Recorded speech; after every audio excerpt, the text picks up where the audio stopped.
열왕기상 6장에 기록된 말씀입니다. 솔로몬이 성전을 건축하였다. 솔로몬 성전 건축 관련 내용이 되겠습니다. 기독교 이야기에 따라서 오늘 예수 대림절 첫 번째 주간, 앞으로 네 번째 주간 되면 이제 예수 대림절 첫 번째 주간이고, 앞으로 네 번째까지 되면 이제 성탄절이 다가오는 기간입니다. 그래서 기독교 국가는 그 예수 대림절에 대해서 한 달 전부터 성탄절을 위한 준비 작업을 했죠. 과거에도 그렇습니다만 우리나라가 성탄절 준비를 그 어렸을 때 보면 참 준비를 많이 했는데, 요즘에는 이제 그 성탄절 준비가 좀 안 됩니다. 옛날에는 모든 라디오라든가 뭐 전파사라든가 그 악기점이라든가 음악이 전부 다 성탄음악이 나왔는데, 요즘에는 이 사탄들이 이 나라를 점령하게 해가지고 이제 그런 음악들이 또 성탄 분위기를 거의 좀 내지를 못하죠. 그래서 이 4월 초파일 날 연등은 도시에 깔아도 성탄 트리는 하지 못하는 기독교에 대한 그런 그 절대적 그런 그 견제 세력들이 현재 이 나라를 지배하고 있다, 이렇게 보시면 됩니다. 그래서 교회에서라도 성탄 준비 예수 대림절에 대해서 항상 마음으로 생각하고 우리가 그 기도해야 됩니다. 지금 이 대림절이라는 이 의미와 예수 탄생이라고 하는 게 이제 같은 의미를 갖고 있습니다. 예수님이 오신다. 이 솔로몬이 이제 성전을 지은 것이나 모세가 성막을 지은 것이나 다 함께 예수 그리스도를 상징하는, 그리스도의 지체와 몸을 상징하는 그런 상징적이고 모형적인 겁니다. 결국에는 모세의 성막에서도 속죄, 이 지성소에서 이루어지는 속죄가 가장 핵심이고, 솔로몬의 성전에서도 바로 여기서 내소라고 하죠. 이 내소가 바로 지성소입니다. 이 지성소에서 이루어지는 속죄, 여기에는 이제 이 그룹이면 천사를 말합니다. 천사를 그룹이라고 하는데, 이 천사를 이제 이 지성소 안에 조각하고 그다음에 거기에 금을 입혔다. 자, 이거는 이제 천사라고 하는 건 하나님께서 이제 눈에 보이지 않죠. 하나님은 눈에 보이지 않기 때문에 보이지 않는 영적인 분이시기 때문에 우리 인간과 소통할 때 바로 이 그룹 천사를 통해서 하나님이 임재하신다. 그래서 이 지성소 안에는 이 그룹만 있습니다. 법궤하고 그룹만. 자, 여러분 이제 이러한 의미를 잘 이제 파악하신다면 대림절이 어떤 의미인가를 아마 아시게 될 겁니다.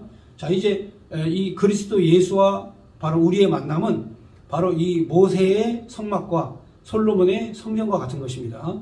그래서 바로 하나님이 이 땅에 오신 것이 임마누엘이죠. 그래서 우리와 만나셨죠. 우리 안에 하나님이 계신다. 그 임마누엘이에요. 그러니까 그 임마누엘의 하나님, 그 하나님이 오늘 바로 이 솔로몬 성전을 통해서 또 모세의 성막을 통해서 나타난 것이요. 그러니까 실제적으로 솔로몬 성전이다. 솔로몬 성전을 건축했다. 자, 이 얘기는 그리스도 예수가 임마누엘로 이 땅에 오셨다라고 하는 그런 모형적 설명이에요. 그러니까 우리도 아파트를 지으려면 모델하우스가 있지 않습니까? 그렇잖아요. 앞으로 우리는 이런 아파트를 짓겠다 하고 모델하우스를 미리 보여주죠.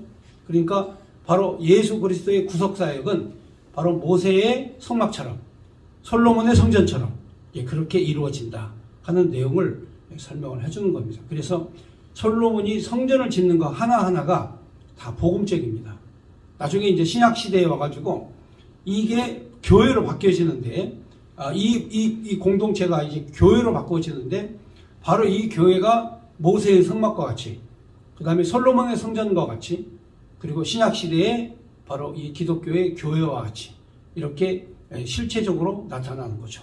그러니까 모세의 성막은 구약의 그 모델이고 모형입니다. 그리고 이제 좀 진보적으로 발전한, 이제 그동안에는 이제 유목민이었기 때문에 이스라엘 자손들이 이제 천막을 치고 하나님께 이제 성막 제사를 드렸죠. 왜냐하면 이스라엘 전체의 사람들이 이 집을 짓지 않기 때문에, 유목민이기 때문에 이 하나님께 예배드리는 것도 이제 천막이었어요. 그래서 그걸 성막이라고 합니다. 그런데 이제 다윗이 나라를 세우고 이제 히브리 민족들이 유목 생활에서 정착 생활을 하죠. 그러면서 하나님께서 다윗에게 이제는 성전을 지어라 하면서 설계도를 주셔요. 그런데 하나님께서는 다윗에게는 짓지 못하게 하시고 솔로몬에게 성전을 짓게 하십니다. 그래서 이 솔로몬의 성전은 바로 다윗이 하나님께로 받은 설계도예요. 그대로 지은 겁니다. 모세가 지은 성막은 모세가 직접 하나님께 이 설계도를 받았지만 바로 이 솔로몬의 성전은 설계도는 다윗이 받고 건축은 솔로몬이 했다. 자, 이게 좀 다른 점입니다. 그러나 모세의 성막이나 솔로몬의 성전이나 다 같은 의미를 갖고 있습니다. 이것은 장차 세워질 교회에 대한 모형이다. 그래서 오늘날 교회는 하나님의 지은 전입니다. 우리가 이렇게 예배를 드리지 않습니까? 이게 바로 하나님이 지은 전이다, 성전이다. 이게 성전이다 이거죠.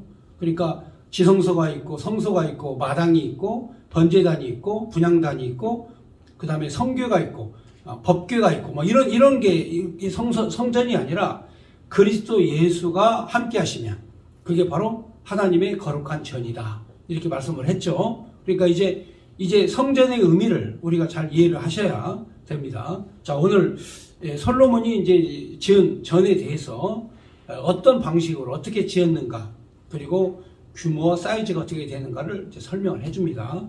자, 한마디로 얘기해서 여기 나온 큐핏이라고 있습니다. 이 큐핏은 이제 측량 단위인데 손끝에서 팔꿈치까지, 손끝에서 팔꿈치 여기까지입니다. 그래서 이게 이제 45cm 내지는 50cm 사이입니다. 왜냐하면 사람마다 다 틀리지 않습니까? 이 큐핏이 다르겠죠. 그렇죠? 키 큰 사람하고 손 큰 사람 다르겠죠. 45cm부터 50cm 사이가 한 큐핏입니다. 그러니까 이스라엘 사람들은 그 당시 목수장이 목수장 있죠. 목수장의 손끝과 발끝 이 한 큐핏으로 이제 건물을 지었죠.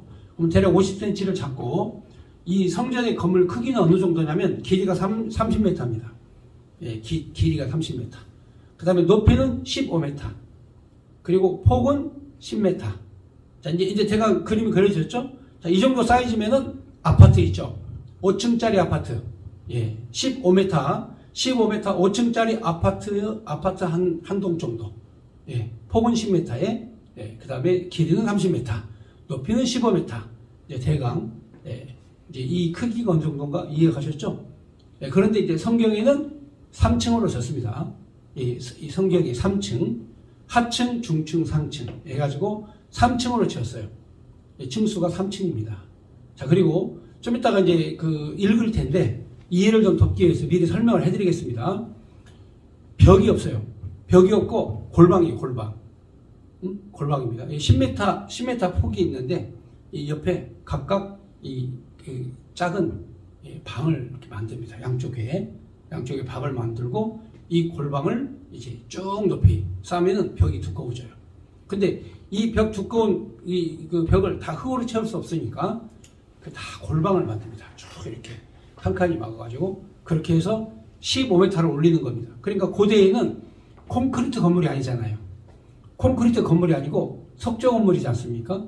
그럼 석조 건물이 콘크리트처럼 튼튼하게 되려면 높이 올라갈수록 튼튼하게 되려면 안쪽 내벽에 1층은 두꺼운 골방이 있고 2층은 그보다 조금 두꺼운 골방이 있고 그 다음에 3층은 아주 얇은 골방이 있고 자 이렇게 해가지고 지어야 그러니까 이 아래 1층은 튼튼하게 2층은 좀 좁게 그 다음에 3층은 더 좁게 해가지고 층마다 백향목 석가래를 치고 그 다음에 판자 있죠? 판자로 그 뚜껑을 덮어서 1층, 2층, 3층을 만들었다. 자, 이런 구조입니다. 그러니까, 이제 제가 여러분들에게 그 그림으로 이제 제가 이제 그 설명을 해드리고 또 이 방송을 보시는 분들한테는 제가 이제 이 그림을 보여드릴 수 있습니다. 슬라이드로 집어넣어가지고. 자, 이렇게 해서 이제 이 성전의 내용, 어떤 그림, 자, 어떤 모양, 이 생각을 성경이 자세히 돼 있는 대로 한번 읽어보겠습니다. 자, 성전은 이게 6년 6개월 걸렸어요. 횟수로는 7년이 걸렸습니다. 횟수는 7년이 걸렸고 이스라엘 백성들이 애굽 땅에서 나오고 난 다음에 오늘 성경에 보면 480년 만에 성전을 건축했다. 그러니까 성막을 건축하고 약 480년 만에 성전을 건축한 겁니다. 그러니까 이스라엘 민족들의 전통이 얼마큼 전통과 말씀을 중시 여기는가 이 내용 보시면 잘 압니다. 자, 그럼 1절을 한번 읽겠습니다. 이스라엘 자손이 애굽 땅에서 나온 지 480년이요 솔로몬이 이스라엘 왕이 된 지 4년 15월 곧 둘째 달에 솔로몬이 여호와를 위하여 성전 건축하기를 시작하였더라. 자, 솔로몬이 여호와를 위하여 건축한 성전의 길이가 길이죠. 60규빗이다. 60규빗. 이게 이제 아까 1규빗 50cm라고 했으니까 60규빗이면 30m입니다. 길이가 30m. 그리고 넓이는 20규빗이고, 그러면 이제 10m죠. 높이는 30규빗이다. 그러면 이제 15m가 되는 것입니다. 그리고 성전 성소 앞에 주랑의 길이, 그러니까 입구죠. 현관입니다. 자, 현관. 그 현관을 주랑이라고 하는데, 그 주랑의 길이는 성전의 넓이와 같이 10규빗, 20규빗, 10m고, 그 넓이는 성전에서부터 10규빗, 5m. 그러니까 성전 30m짜리 길이에 그 다음에 5m의 주랑이 있다. 이렇게 보시면 됩니다. 들어온 현관 입구다. 주랑을 만들었다. 어때요? 여러분 읽어보니까 이제 좀 이해가 가시죠? 그리고 얼마나 이게 치밀하고 이게 자세하게 기록을 해놨나. 이 기록이 언제 때 기록이냐면 3000년 된 기록이에요. 지금으로부터 3000년 전에 기록한 내용의 글을 지금 우리가 읽고 있는 겁니다. 그리고 4절에 보면, 자, 성전을 위하여 창틀이 있는 북박이 창을 내었는데, 이제 햇빛이 들어가도록 자연 조명이 되도록 창을 냈고, 5절에 성전벽, 곧 성소와 지성소, 이 지성소를 여기는 지금부터 내소라고 합니다. 내소. 성소는 외소고, 그 다음에 지성소는 내소. 이 벽을 연접하여 돌아가며 다락들을 건축하되, 다락마다 돌아가며 골방들을 만들었으니. 자, 이 내용을 아까 제가 설명해 드렸죠. 왜 골방을 만들었는가? 6절에 하층 다락의 넓이는 5규빗이다. 그러니까 2m 50. 넓이는 2m 50이다. 5규빗이다. 자, 그러면은 이 성소 안의 공간, 성소 안의 공간은 저 왼쪽에 5규빗을 빼고, 5규빗을 뺍니다. 2m 50. 그 다음에 또 오른쪽도 2m 50을 또 뺍니다. 그렇죠? 그러면 가운데 성소 안의 공간은 얼마냐? 폭이 10m니까 2m 50을 빼니까 얼마가 남습니까? 5m죠. 그렇죠? 성소 안에 무슨 말씀인지 이해가셨죠? 왜냐하면 고대 건물에 15층 15m짜리 건물을 벽 하나만 쌓아가지고는 제 아무리 벽을 잘 쌓아도 이게 그냥 무너집니다. 고층으로 올라가면 지탱이 좀 힘이 없으니까 15층짜리 벽돌로 쫙 쌓아 올라가도 그냥 무너져요. 그러니까 성벽을 쌓는 원리입니다. 성벽을 쌓는 원리. 자, 외벽에 돌멩이로 쌓아도 안쪽도 역시 마찬가지로 2m 50을 띄어서 벽을 또 쌉니다.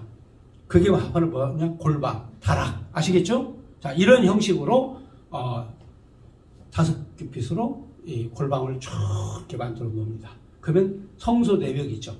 성소는 바로 폭이 얼마큼 되느냐? 외형로로 자로 재면 10m지만 내실로 들어가면 폭이 5m가 되는 겁니다. 아시겠죠? 그러니까 우리가 생각할 때 거대하게 지은 게 아닙니다. 하나님의 임재한 이 임재한 장소는 바로 기능과 구조, 그리고 하나님이 임재하시고 함께 하신다는 의미를 가진 것이지, 실제적으로 성막 안에 들어가면 바로 폭이 5m밖에 안 되는, 폭이 5m밖에 되지 않는 자그마한 그런 방이 되겠습니다. 아시겠죠? 자, 그러니까 그 호화롭고 영화롭게 짓는다는 개념보다 하나님이 함께 하신다는 개념, 이 개념 속에서 지었고, 그 다음에 모든 건물과 건축들이 전부 다 연하여 그랬습니다. 연하여. 이 연한다 그 말은 연결이 되어진다는 뜻입니다. 그러니까 아무리 높아도 서로 연결되고 견고하게 붙잡고 있으면 튼튼한 건물이 되는 것입니다. 그러니까 이 솔로몬의 이 성전이 나중에 이제 바벨론 느부갓네살에 의해서 파괴될 때까지 성전이 파괴됩니다. 느부갓네살에 의해서. 근데 그때까지 성전이 견고하게 수백 년, 약 400년 동안 견고하게 이제 세워지는 거죠. 어떤 원리로 짓는 거 아시겠죠? 예, 외벽보다 내벽을 더 튼튼하게 보강을 해가지고 이 골방을 만들어서 칸칸이 이 막았다. 이렇게 보시면 됩니다. 자, 그 다음. 자, 6절 다시 한번 보겠습니다. 하층 다락 넓이는 5큐빗이고, 그 다음에 중층 다락의 넓이는, 다락의 넓이는 6큐빗이고, 또 세 번째 층 다락 넓이는 7큐빗이라. 자, 성전의 바깥벽으로 돌아가며 턱을 내고, 골방 들보로 성전의 벽에 박히지 아니하게 하였으며, 그리고 이 성전을 건축할 때 돌들을 그 뜨는 곳에서 가져다가 건축하였으므로, 건축하는 동안에 성전 속에서는 방망이나 도끼나 모든 철 연장 소리가 들리지 아니하였으며, 이게 무슨 얘기냐면 성전 안에서 다듬지 않고 설계도를 만들어서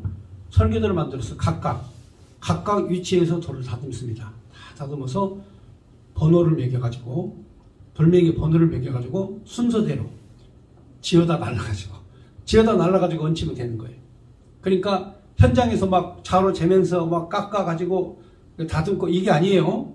네? 여기 들어갈 돌멩이 사이즈는 얼만큼이다, 몇 센치다, 몇 큐핏이다 딱 정해져 있으면 밖에서 다 만들어요.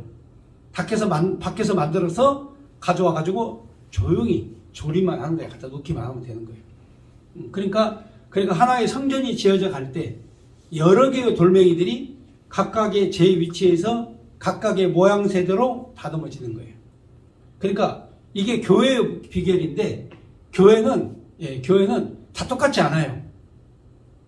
다 똑같이 생각하면 큰일 나요. 교회에 온 성도들은 각각 다 제 모양이 다 달라요. 다 다릅니다. 그리고 위치도 달라요. 교회 안에서는 시끄럽게 할 것 없어요. 각각의 사람들이 다 있다가 모여서 예배를 드리면 그게 하나님의 거룩한 성전이 되는 거예요.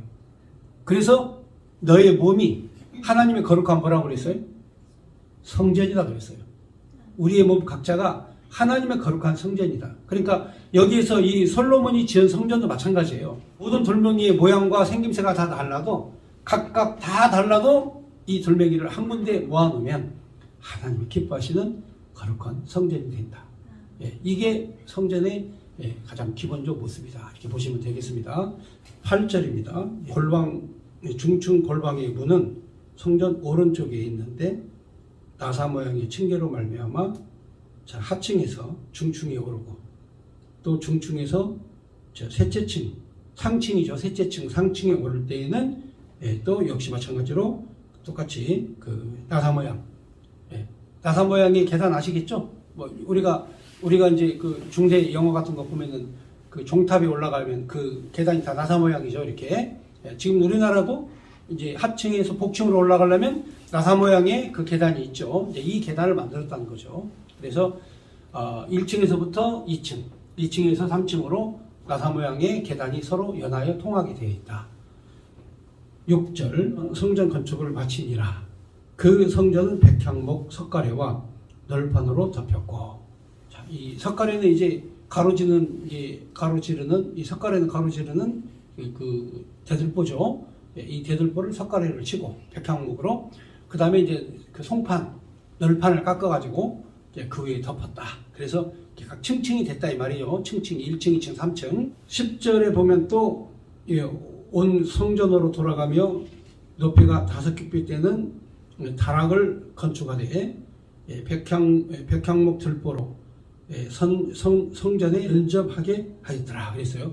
그러니까 성전에 이제 외벽을 세워놨지만, 성전 벽을 세워놨지만 이 5큐빗, 자 2m 50짜리 또 이 그 다락을 2m 50짜리 다락방을 성전 밑 바닥에다 쫙 둘러가지고 또 지었다. 그 얘기는 무슨 얘기냐면 15m의 고층 빌딩을 기초에서 안에서도 흔들리지 않게, 또 밖에서도 흔들리지 않게 서로 뭐 했다? 연결했다. 서로 연결해서 견고하고 튼튼하게 만들었다. 이 뜻입니다. 그러니까 그냥 우리가 생각할 때 고대 건축물 그냥 지을 때 철근 콘크리트처럼 담벼락 하나 쫙 세우고 철근 H빔 쫙 올려가지고 그냥 뭐 100층까지 올라가죠. H빔은. 그죠? H빔은 100층까지 올라갑니다. 그냥. 근데 이 당시의 집은 철근 콘크리트가 아니기 때문에 안벽에서도 그 5큐빗짜리의 그 외벽을 내벽을 만들고 또 밖에 쪽에도 또 5큐빗짜리의 다락을 또 만들어서 서로 뭐 해라? 연결시켜라. 서로 의지하게 해라 해가지고 만들었다. 자, 이 내용을 여러분 나중에 이제 혹시 시간 되시면 인터넷으로 솔로몬 성전 이렇게 쳐보면 솔로몬 성전의 모양새가 이대로 나옵니다. 이 설계대로 나오죠. 그 참고하시면 되겠습니다. 이렇게 성전의 기초를 튼튼하게 하고 각 다락방을 만들고 그리고 서로 연결하게 해서 성도들이 다 함께 힘을 합해가지고 성전 건물을 유지하게 하는, 그래서 예수님께서도 너희 몸이 하나님이 기뻐하시는 거룩한 성전이다. 바울 사도도 바로 이 교회론에서 우리 몸이 하나님이 기뻐하시는 거룩한 전이다. 이렇게 표현을 한 것은 서로 연합하여 한 몸을 이루라 한 이 내용의 말씀과 같은 의미를 갖고 있는 겁니다. 11절을 보면 여호와의 말씀이 솔로몬에게 임하여 이르시되 내가 지금 이 성전을 건축하니 내가 만일 내 법도를 따르면 내 율례를 행하며 내 모든 계명을 지켜 그대로 행하면 내가 내 아버지 다윗에게 한 말을 내게 확실히 이룰 것이요 내가 또한 이스라엘 자손 가운데 거하며 내 백성 이스라엘을 버리지 아니하리라 하셨더라. 그러니까 바로 내가 너희 가운데 거한다. 이게 이제 말씀의 핵심이에요. 성전을 지었지 않습니까? 성전을 지어놨는데 거기 하나님이 없어. 아무 의미가 없어요. 의미가 없습니다. 여러분 오늘날 교회 안에 많은 성도들이 모이죠. 그런데 이 성도들에게 하나님 말씀이 없다. 여러분 하나님은 어떻게 임재하십니까? 상상으로 임재하는 게 아니에요. 내 궁리로 임재하는 게 아닙니다. 내가 그림을 그린다고 하나님이 임재하는 게 아니에요. 하나님은 말씀으로 임하셔요. 로고스 하나님. 이 로고스 하나님이 말씀으로 오신다는 말이죠. 그럼 로고스가 뭐예요? 말씀이죠. 진리죠. 그러면 교회 안에 성도들이 성경을 해석하고 이 진리의 말씀을 이해하고 내가 이 말씀을 해석할 줄 알아야 하나님이 그 가운데 임하신 거예요. 근데 교회는 있어. 성도들은 많아. 근데 그곳에 하나님 말씀의 해석이 없어. 성도들이 성경을 읽지를 못해. 왜? 어려우니까. 해석이 안 돼. 그러면 하나님이 마음속에 존재하는 게 아니라 자기의 이성과 자신의 지식과 자신의 욕망과 자신의 궁리가 가득한 거지 하나님이 함께하는 게 아니에요. 그러니까 하나님이 함께하는 사람이야말로 세상을 변화시켜요. 그러니까 오늘 하나님이 내가 너희 가운데 임하겠다. 함께하겠다. 언제 임하느냐. 여기 써있잖아요. 언제 임하느냐. 네가 성전을 건축해서 내 법도를 따르라. 내 율례를 지켜라. 내가 너에게 준 계명을 지켜라. 그대로 행하면 내가 너와 함께하겠다. 이거예요. 그러니까 율례와 계명과 하나님의 법도 이 말씀을 지켜 행할 때 내가 너와 함께하겠다는 뜻이에요. 그런데 느부갓네살에 의해서 이스라엘 백성들이 성전이 파괴되고 바벨론 포로로 끌려갈 때 이때쯤 하면 거짓 선지자, 사악한 왕, 믿음을 저버린 백성. 그래서 하나님께서 그들을 멸하시는 거예요. 그래서 바벨론 포로로 끌려가게 하신 겁니다. 그러니까 한국 교회의 운명도 마찬가지예요. 한국 교회가 그야말로 진리의 말씀 앞에 말씀을 지키고 견고하게 서 있으면 공산주의가 아무리 이단과 사탄이 아무리 괴롭혀도 사이비들이 아무리 교회를 공격해도 이 교회는 견고하게 남는 거예요. 그런데 성도들이 믿음이 없다. 법도와 율례와 계명을 지키지 않는다. 이 교회는 그냥 하나님께서 바벨론에 맡기신 것처럼 한국 교회에 그냥 맡기셔요. 왜? 하나님과 관계가 없으니까. 아시겠죠? 예, 무늬만 이스라엘이지 하나님을 섬기지 않으면 이스라엘이 아닌 거예요. 무늬만 성도지 하나님의 말씀에 대한 해석이 없으면 그건 기독교인이 아닌 거예요. 그래서 한 절씩 성경을 읽고 말씀을 강독하고 이 말씀을 봉독하면서 해석을 하는 거. 저라고 해서 이렇게 이런저런 그런 말씀을 못 하겠습니까? 그러나 하나님의 말씀을 듣는 짧은 시간인데 가급적이면 성경 말씀만 이 거룩한 말씀을 읽고 해석하는 이런 말씀을 제가 전하는 이유가 왜 그런지 아시겠죠? 여기 있는 내용대로 도리와 율례와 법도를 그리고 또 하나님의 계명을 지켜 행하라 그리하면 너희가 복을 받을 것이다. 이 말씀대로 하는 거예요. 14절에 보면은 24절부터는 이제 이 모든 그 성소 안에 있는 그 기물들, 각종 기물들을 제작하는 내용이 되겠습니다. 14절 솔로몬이 성전 건축하기를 마치고 백향목 널판으로 성전 안벽 곧 성전 마루에서 천장까지 벽에 입히고 또 잣나무 널판으로 성전 마루를 놓고, 그러니까 마룻바닥은 잣나무입니다. 잣나무고 그 다음에 성전 벽은 벽의 이 데코레이션은 백향목 판자로 벽을 다 이 땅바닥에서부터 천장까지 이 옆벽은 전부 다 백향목 나무로 전부 다 시공을 했다. 너무 정확하게 나오죠. 16절 또 성전 뒤쪽에서부터 20규빗 되는 곳에 마루에서 천장까지 백향목 판넬로 가로막아 성전의 내소 곧 지성소를 만들었으며, 그러니까 뒤쪽 부분에 가서 10m 20규빗은 정사각형 20규빗 이 정사각형 20규빗은 뭘로 만들었냐? 지성소로 만들었는데 그 칸막이를 뭘로 했느냐? 여기 이제 나오죠. 백향목 널판으로 성전 내소와 그 다음에 외소에 대한 칸막이를 만들어라. 17절 내소 앞에 있는 외소 곧 성소의 길이가 40규빗, 성전 안에 입힌 백향목에는 박과 핀 꽃을 아르새겼고 모두 백향목이라 돌이 보이지 아니하며 여호와의 언약궤를 두기 위하여 성전 안에 내소를 마련하였는데 그 내소 안의 길이가 20규빗이요 넓이가 20규빗이요 높이가 20규빗이라. 완전 정사각형이죠. 정사각형으로 만들었고 그리고 정금으로 입히고 백향목 제단에도 입히더라. 그러니까 이 금으로 다 감싼 겁니다. 솔로몬이 정금으로 외소 안에 입히고 내소 안에 금 사슬로 건너지르고 내소를 금으로 입히고 온 성전을 금으로 입히기를 마치고 내소에 속한 제단의 전부를 금으로 입혔더라.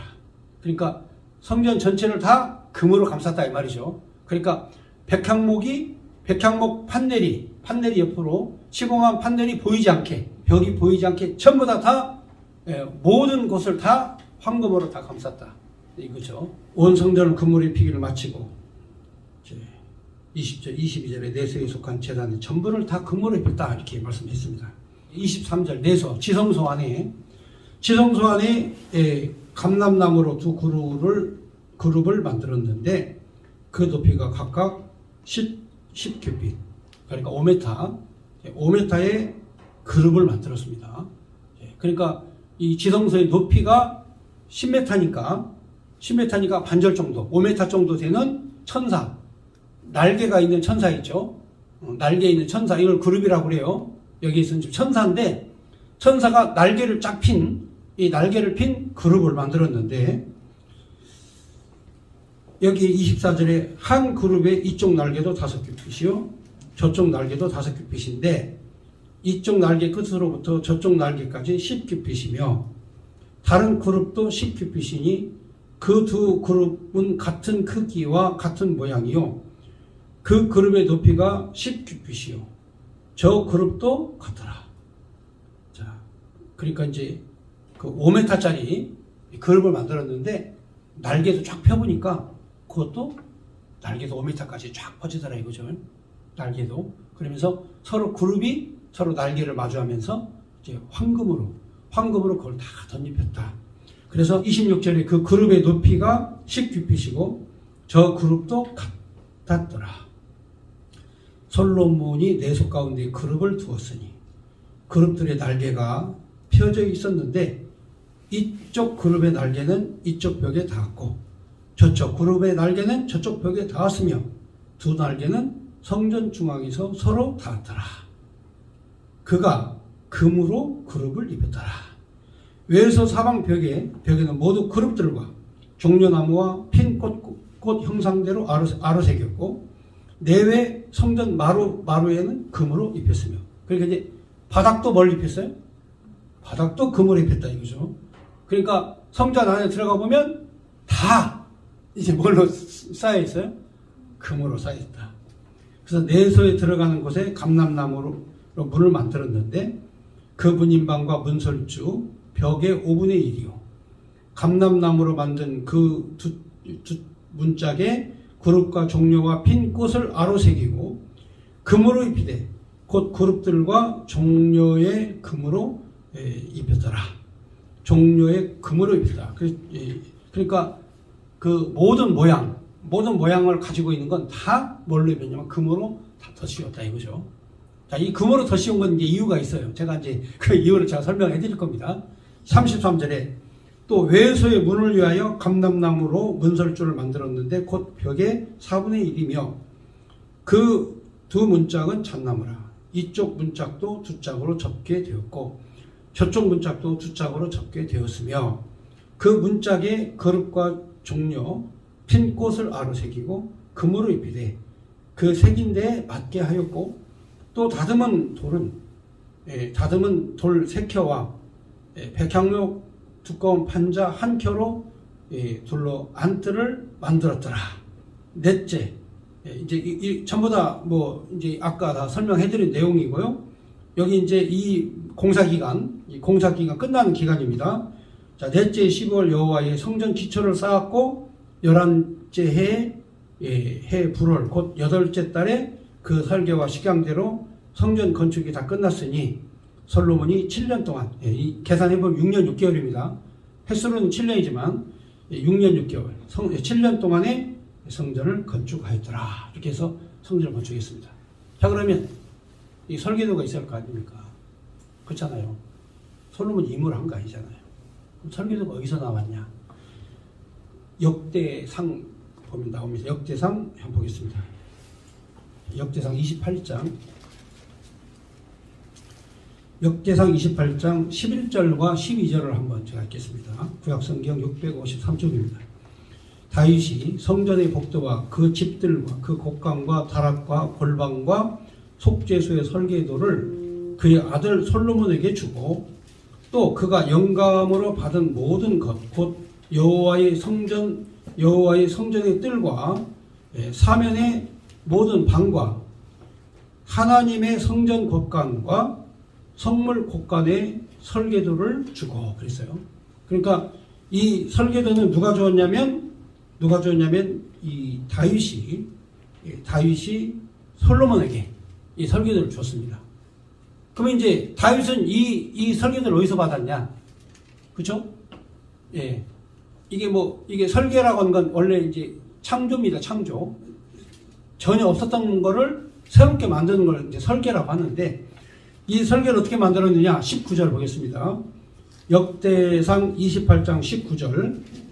다윗이 이르되 여호와의 손이 내게 임하여 이 모든 일의 설계를 그려 나에게 알려 주었느니라.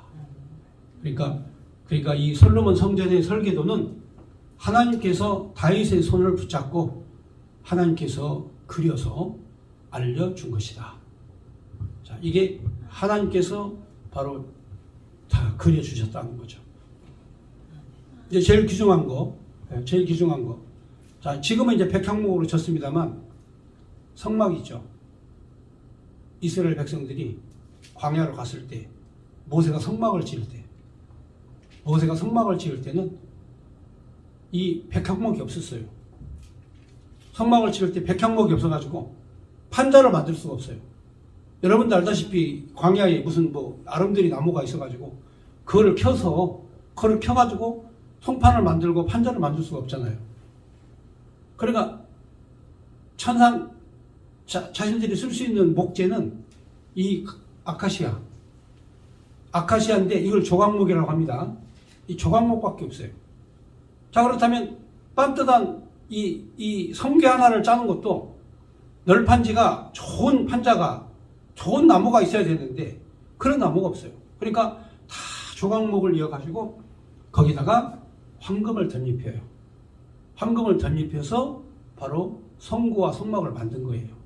그러니까 목재가 귀한 곳에서는 바로 이 조각목을 가지고 황금을 입혀서 바로 하나님의 거룩한 성막을 지었다 하는 내용을 여러분이 아셔야, 그 내용이 이해가 돼야 솔로몬 성전에서 왜 하나님께서 이 송판을 전부 다 왜 금으로 싸라고 했는가, 왜 성막을, 왜 조각목을 가지고 금으로 정금으로 싸서 온전한 이 하나님의 성부를 만든 것처럼 바로 이렇게 덧입혀야, 황금으로 덧입혀야 거룩한 하나님의 전전이 되는 것이다 하는 걸 가르쳐 주는 거예요. 그러니까 구약 성경에 모세의 그 성막을 이해를 해야, 성막이 어떤 것인가를 이해를 해야 솔로몬 성전에 왜 바닥에서부터 천장 모든 벽면까지 다 황금으로 싸라고 했는가. 우리의 모습이 그렇습니다. 원래 자, 우리의 모습이 바로 하나님의 은혜를 입기 전에는 다 조각목 같고, 우리의 모습이 다 조각목 같고, 그리고 부족하고 모난 것이 있고, 그렇습니다. 반듯하지 못하고, 우리 인간이 다 그렇습니다. 우리 인간이 반듯하면 예수님 필요가 없죠. 그렇습니까? 우리가 반듯이 있으면 예수님 무슨 필요가 있어요? 내가 다 살지. 그렇잖아요. 하나님의 은혜에 덧입혀서 하나님의 은혜로 사는 것이 바로 은혜에 덧입혀 산다는 거 아니겠습니까? 그러므로 내가 오늘 나 혼자 사는 게 아니라 하나님의 은혜에 덧입혀서 영화롭고 호화로운 하나님의 전이 되는 것이다 하는 내용을 복음적으로 설명하기 때문에 하나님께서 바닥에서부터 천장 벽에 이르기까지 다 황금으로 하나님이 덧입혀서 거룩하고 영화롭게 만드신 것입니다. 그러므로 너희 몸도 하나님의 거룩한 성전이다. 그러므로 거룩하고 영화롭게 우리가 이 땅을 살아가는 것이 성도의 삶입니다. 이거 잊어버리면 더럽고 추악하게 삽니다. 하나님이 잊어버리면 자기 이성적 판단으로 공산주의자를 협력하는 그런 목사가 될 수도 있어요. 무슨 뜻인가 이해가십니까?